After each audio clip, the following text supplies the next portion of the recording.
Saudações, caríssimos alunos. Saudades. Estamos aqui hoje para fazermos uma nova aula de História, a aula de número 27, a qual abordaremos o processo de Revolução Industrial na Inglaterra. Revolução. Novamente o professor vem com essa palavrinha para vocês. Vamos lembrar para vocês que na aula passada eu expliquei para vocês a Revolução Puritana e a Revolução Gloriosa. Eu falei para vocês que é um conceito, não muito bem estruturado, mas que vem da astronomia, esse conceito de revolução, que é um conceito de você dar a volta e voltar ao mesmo lugar. O que aconteceu na Revolução Puritana e Gloriosa? Eles derrubaram o rei, criaram uma república, convidaram o rei de volta e voltaram a ser uma monarquia. Voltaram ao mesmo lugar. Esse é um conceito antigo da história e que hoje já mudou. Hoje você, como eu, quando fala de revolução, a gente fala de alguma grande mudança e não de dar uma volta e voltar para o mesmo lugar. A gente fala de uma grande mudança que radicaliza, que tudo passa a ser diferente. A revolução nas comunicações, a revolução na internet e assim como hoje a gente vai falar da Revolução Industrial, que ela vai marcar uma grande mudança na história da sociedade. Tá. Outra coisa que a gente trabalhou, o ato de navegação. Esse ato de navegação que permitiu à Inglaterra desenvolver muito a sua marinha mercante e sua marinha de guerra também, para proteger seus barcos mercantes. E outra coisa que a gente falou, a criação da monarquia parlamentar, o qual quem passa a governar a Inglaterra não é mais a figura do rei, mas é a figura do parlamento. E um parlamento muito formado por burgueses, pelos agricultores capitalistas já da Inglaterra e pelos calvinistas. Isso tudo importantíssimo para eles. Qual que é o objetivo da aula de hoje? É identificar as principais características da Revolução Industrial. Compreender por que a Inglaterra conseguiu ser a primeira a desenvolver esse processo de industrialização com quase 100 anos antes de qualquer outro país. O que deu para ela muita riqueza e muito poder, que vocês vão estudar até as aulas da terceira série do ensino médio de vocês. E conhecer algumas das invenções que criaram a mudança no modo de produção. Essas invenções a gente vai listar elas diretamente aqui adiante, entendendo qual era a função delas, por que elas eram necessárias. Então, como definir revolução industrial? Revolução industrial pode ser definida como uma transformação sem precedentes, nunca aconteceu nada parecido antes, no modo de produzir mercadorias, de viver e de pensar, que impressionou muito os homens e as mulheres que vivenciaram. Ou seja, o que é? É a transformação no modo de produzir, no modo de produção, certo? Essa revolução ela vai ter início na Inglaterra mais ou menos no ano de 1760. Não há um ano exato que ela aconteceu, ela foi um processo, como a gente vai estudar na aula de hoje. E o que me leva ao nosso primeiro quiz. Explique o que foi a Revolução Industrial. A. Foi uma mudança na forma de governo? B. Foi uma mudança na forma da religião? C. Foi uma mudança nos relacionamentos sociais? Ou D. Foi uma mudança na forma de produzir mercadorias? Vocês têm uns minutinhos aí para responder e já retorno com vocês com a resposta.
Conseguiram responder? Essa questão é fácil, a gente está só começando a aula de hoje, estamos só se aquecendo e a resposta é a letra D. Foi uma mudança na forma de produzir mercadorias. E por que a Inglaterra foi o primeiro país da Europa a desenvolver essa grande mudança na forma de produzir mercadorias?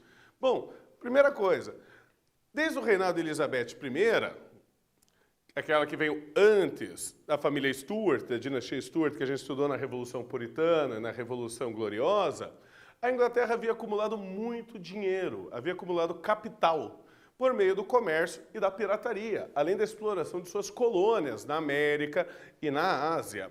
Isso já tinha dado para ela muito dinheiro, ela tinha dinheiro guardado.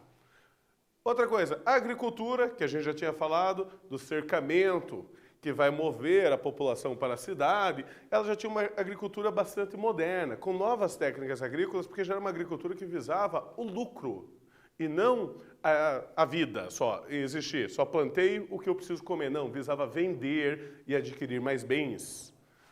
Mais que isso, a mão de obra farta e barata, novamente pelo ato de cercamento. Grande parte da população camponesa tinha sido expulsa de suas terras e estavam na cidade, estavam aceitando trabalhar por qualquer dinheiro. Isso vai criar uma mão de obra barata e fácil de ser paga para a produção. Outra coisa, a Inglaterra era uma ilha que embaixo dela tudo que você tinha era ferro e carvão. As duas coisas vão ser mais necessárias nessa Revolução Industrial, ferro e carvão. Terceiro, a religião puritana. Aquela que já gerou a Revolução Puritana.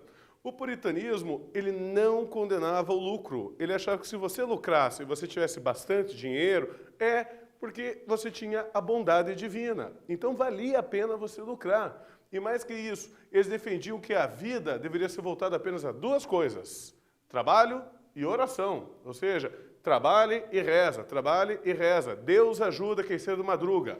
Madruga para quê? Para mexer no Facebook? Não, para trabalhar. Tem que acordar cedo e trabalhar cedo. A Revolução Gloriosa, que nós estudamos na aula anterior, e que através da Carta de Direitos declarava que a finalidade do governo era a estabilidade para enriquecer seus cidadãos e enriquecer o seu próprio governo. Certo? Isso vai dar o poder o quê? À burguesia. A burguesia que era os principais representantes desse parlamento inglês. E vamos para a nossa primeira atividade de hoje. Cite 3 motivos que permitiram o pioneirismo industrial inglês. Vocês podem aí se concentrar, anote no caderno e já retornamos com a resposta desse exercício.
Respondido o exercício? Então vamos responder juntos. Na correção dessa atividade, eu cito aqui para vocês os 6 motivos que permitiram a Inglaterra ser a pioneira. Lembrando que a pergunta só pede 3. Então, não tenha problema se você respondeu 3, desde que seja 3 desses 6. O acúmulo de capitais, ela tinha dinheiro. Agricultura moderna, ela conseguia produzir alimentos e pensava em lucro. Mão de obra farta e barata, bastante gente para trabalhar. Abundância de carvão, mineral e ferro, que vai ser a principal fonte da Revolução Industrial. O puritanismo, que defendia que você tinha que trabalhar e investir seu dinheiro. E a Revolução Gloriosa, que deu para os burgueses o poder na Inglaterra. Isso tudo vai permitir seu desenvolvimento industrial. Qual que é o objetivo da industrialização? Por que eles pensaram, vamos se industrializar? Eles pensaram por um motivo muito simples, para ganhar dinheiro. Era o lucro que eles estavam defendendo. E tinha uma coisa que estava dando muito lucro na Europa naquela época, que era a fabricação de tecidos de algodão. E a Inglaterra, eles já plantavam algodão na sua colônia da Nova Inglaterra, que é o que vai dar origem às 13 colônias e é o que hoje é os Estados Unidos. No sul da Inglaterra, eles já plantavam esse algodão com a mão de obra escrava africana. Esse algodão vinha barato para eles e a produção de tecido estava sendo muito procurada na Europa. Então eles vão procurar como fazer mais tecido de algodão o mais barato possível. Para isso, eles vão se tornar bastante criativos. Então o que eles procuravam? Formas de fiar, isso é, fazer fio, e de tecer, fazer tecido. O máximo que eles pudessem em menos tempo possível. Diz um velho ditado que a necessidade é a mãe de todas as invenções. Vamos ver então essas invenções a seguir. Mas antes, vamos para o nosso próximo quiz e ele pergunta: o processo de revolução industrial ocorrido na Inglaterra a partir de 1760 ocorreu devido à necessidade de produzir qual mercadoria? A. Açúcar. B. Gasolina. C. Macarrão. Ou D. Tecido. Vocês têm aí os minutinhos para responder e já retornamos.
Respondido o exercício? Esse exercício foi fácil.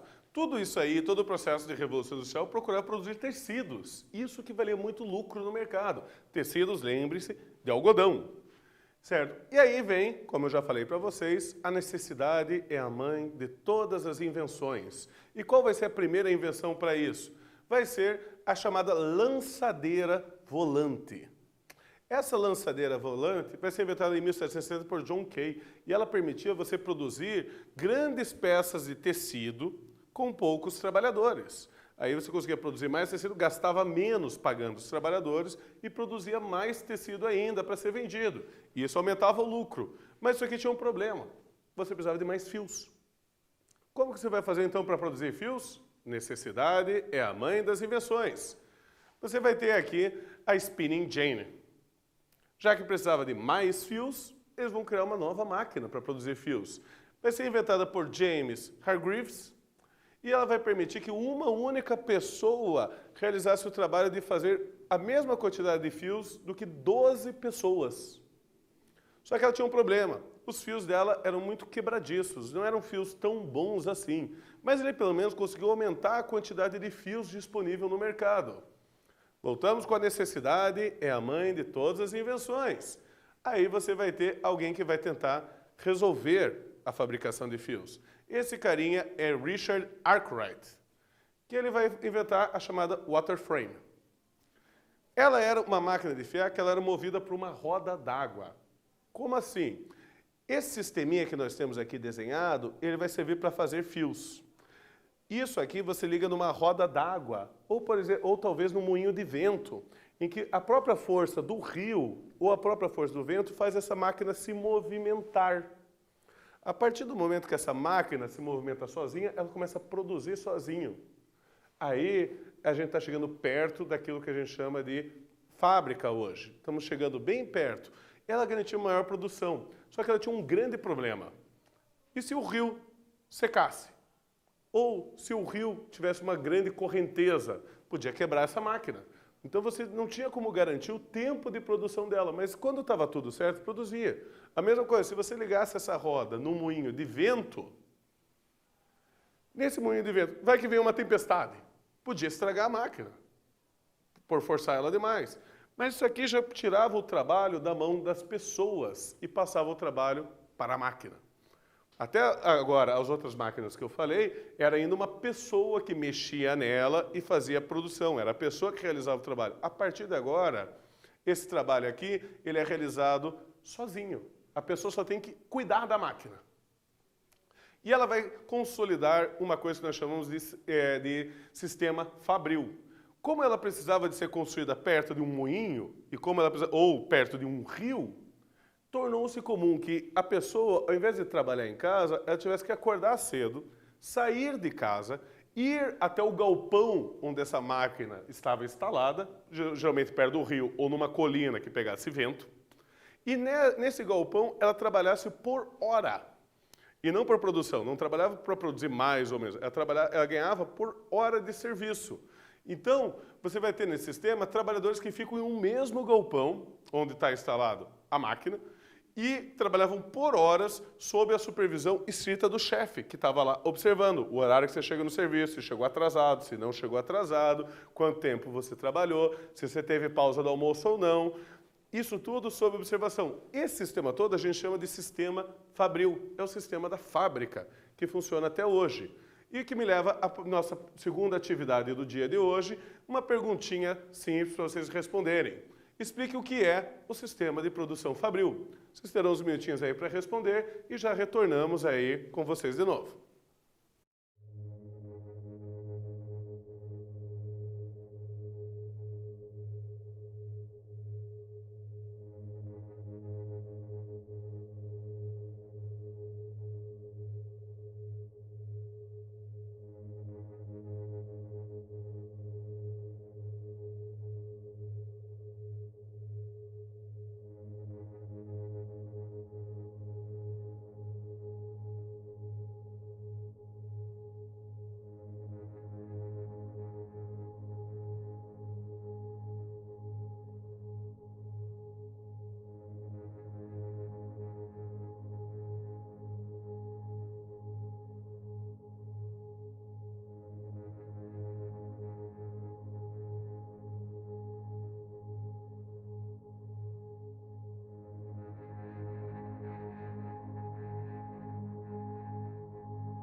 Responder o exercício? Esse exercício é bastante simples, vai ser uma grande mudança na história da humanidade, mas a resposta do exercício era bastante simples. O sistema Fabril é um sistema de produção em que a máquina é parte integrante do processo e o trabalhador deve se deslocar, ele deve sair da casa dele e ir até a máquina, que geralmente vai ficar, não uma máquina, várias máquinas, em um grande galpão e que vários trabalhadores ficarão juntos sob a supervisão direta do chefe por longas horas por dia. No caso do começo da Revolução Industrial, chegava até a 18 horas de trabalho por dia. E vamos para mais uma inovação. Essa inovação é a chamada mula, ou mule em inglês, criada por Samuel Crompton em 1779. Ele resolveu em definitivo o problema de fios. Essa é uma máquina híbrida, que ela mexia-se com força também de rios ou força de ventos e precisava também do auxílio de um trabalhador para controlar ela. Só que essa máquina aqui conseguia produzir fios mais finos e mais resistentes, mais fáceis de criar tecido. Então, ela vai aumentar em muito a quantidade de fios necessários para a produção de tecido. E ela vai acabar criando um problema. Agora, na Inglaterra, você vai ter muito fio e pouca produção de tecido. Se antes o problema é que tinha muita produção de tecido e pouca produção de fios, agora o problema é que você tem muito fio e pouco tecido. Lembre-se, a necessidade é a mãe de todas as invenções. Então, nós vamos ter novas invenções para resolver esse problema também. E vamos para a nossa terceira atividade. O novo processo de produção introduzido com a Revolução Industrial no século XVIII caracterizou-se pela A. Implantação da indústria doméstica rural em substituição às oficinas. B. Realização da produção em grandes unidades fábricas e intensa divisão do trabalho. C. Mecanização da produção agrícola e consequente fixação do homem na terra. Ou D. Facilidade na compra de máquina pelos artesãos que conseguiam financiamento para isso. Vocês terão uns minutinhos aí para responder e já retornamos.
Respondido, caríssimos alunos. O novo processo de produção introduzido com a Revolução Industrial no século XVIII caracterizou-se pela realização da produção em grandes unidades fabris, os galpões que os trabalhadores tinham que se locomover para chegar até as máquinas e uma intensa divisão de trabalho. Você vai ter a pessoa que trabalha com a máquina de fiar, o pessoal que trabalha com a máquina de tecelar, mas não se preocupe, esse assunto da divisão de trabalho nós vamos ainda nos aprofundar em aulas futuras. E, como eu sempre falo, a inovação, a necessidade é a mãe de todas as invenções. Se a gente estava com, num primeiro momento, um problema de produzir muito tecido e ter poucos fios, a mula resolveu isso. Só que ela criou um novo problema, ter muito fio e pouca produção de tecido. Aí que vem esse carinha chamado Edmund Cartwright, que em 1785 ele vai criar uma nova invenção, a fiadeira, a máquina de tecelã.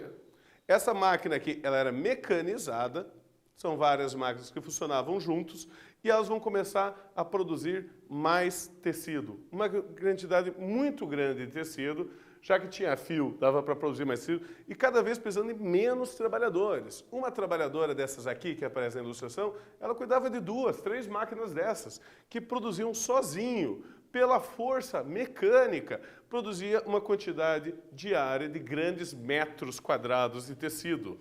Isso, então, vai permitir um grande desenvolvimento, mas ainda havia um grande problema em todo esse processo de produção, que era controlar a força do vento e controlar a força do rio. Como eu falei para vocês, tudo isso aqui era ligado ou no rio, através de uma roda d'água, ou no vento, através de um moinho de vento. E a gente não controla até hoje essas forças. Como que isso vai ser resolvido? Isso será resolvido. Lembre-se, a necessidade é a mãe das invenções. Mas isso nós vamos falar a posterior, porque a atividade agora, atividade número 4, sobre as inovações tecnológicas no sistema fabril na Inglaterra no século XVIII. É correto afirmar que ela, foi adotada não somente para promover maior eficácia na produção, como também para realizar dominação capitalista à medida que as máquinas submeteram o trabalhador? B. Ocorreu graças ao investimento em pesquisa tecnológica de ponta? C. Nasceu do apoio dado pelo Estado a pesquisas nas universidades? Ou D. Deu-se dentro das fábricas cujos proprietários estimulavam os operários a desenvolver novas tecnologias? Vocês terão aí uns minutinhos para responder esse exercício e eu já retorno aqui com vocês.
Respondido, caríssimos alunos, esse exercício aí da FUVEST, ele foi bastante fácil. Ela foi adotada não somente para promover uma eficácia, mas ela vai garantir ao patrão um maior controle do seu trabalhador também.